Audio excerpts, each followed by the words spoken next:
Good evening, everybody. Welcome to day 2 of Remembrance Reads. What have I read today? Well, I read a little bit more of Ernest Hemingway, Farewell to Arms, which is very enjoyable. I didn't read as much of it as I wanted to.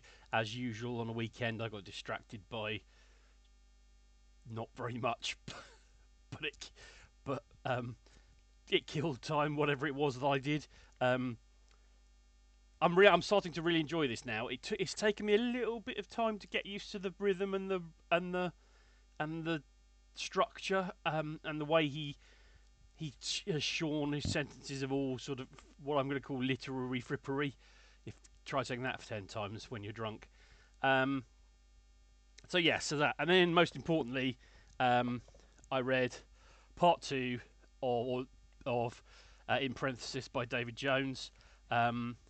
Now, part 2 picks up. They've been in France for about 3 weeks.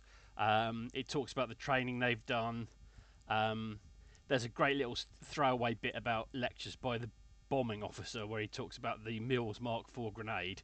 And then basically there's a little line in here which is, he sauntered off like a departing commercial traveller.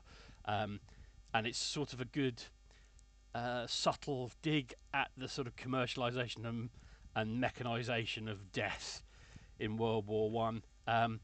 It takes them then through their march nearer to the front line, and you get this sense of building tension and building fear as they move nearer and they start coming across. They go from places which haven't been hit by artillery and haven't been badly damaged, and they get closer and closer, and they start passing shell holes and damaged roads, and then and then they get bedded down. Well, they stop at some farm buildings, some barns, just before, and they think they're being bedded down for the night, but actually then the officer comes in and says, no, we parade at 5, we're leaving at 5, and everybody knows at that point that they're moving into the front lines. And the end of part 2, I'm going to read the end of part 2. It's quite a long section, but I'm going to read it because it's an amazing piece of writing, and I think you get an idea of it. It doesn't spell out precisely what's happened, but I think you get a good idea of what's happened. On addressing commissioned officers, it was his favourite theme. John Ball stood patiently, waiting for eloquence to spend itself. The tedious flow continued, then broke off very suddenly. He looked straight at Sergeant Snell, inquiringly, whose eyes had changed queerly, who ducked under the low entry. John Ball would have followed, but he stood fixed and alone in the little yard, his senses highly alert, his body incapable of movement or response.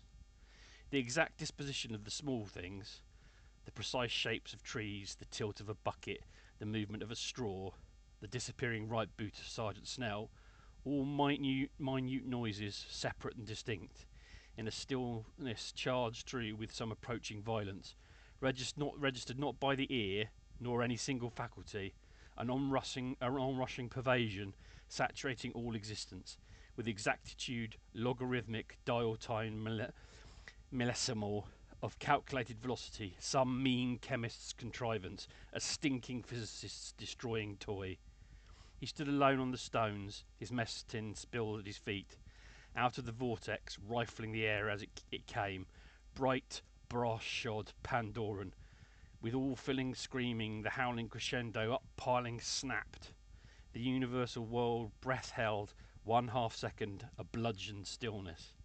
Then the pent violence released a consummation of all burstings out, all sudden uprendings and rivings through, all taking out of vents, all barrier breaking, all unmaking.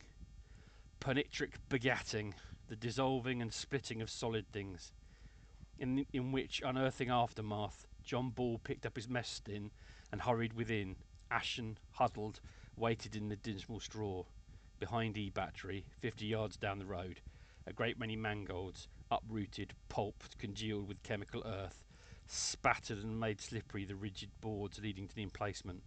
The sap of vegetables slobbered the spotless breech block of number 1 gun. There you go. I mispronounced some of the words there. but it's a fantastic piece of writing. I think you can work out what actually happened there, but he hasn't explicitly spelled it out. But we're on to part 3 now, which is Starlight Order, and has a quote from the Gododin. Men went to Catrice, familiar with laughter, the old, the young, the strong, the weak. But I'll read the full thing of that tomorrow. So that's been my reading today, which, considering I've had nothing to do, is a bit of shameful, really. But you can only do what you can do. So this is going to be a very short update. But I want to try and keep doing one every day, as long as I can. And we'll catch up tomorrow when hopefully I will do some more reading I'm still actually, to be honest, I'm still sort of faffing around with what I'm going to read when, but I can't keep doing that forever because it's the revision timetable problem of my youth, which is I spent a long time designing very impressive revision timetables for my A levels and my degree, but ended up doing very little actual revision. The planning is more fun than the actual work. Story of my life. Anyway, there you go. A short video for today, and I'll speak to you all tomorrow. Thanks very much. Bye-bye.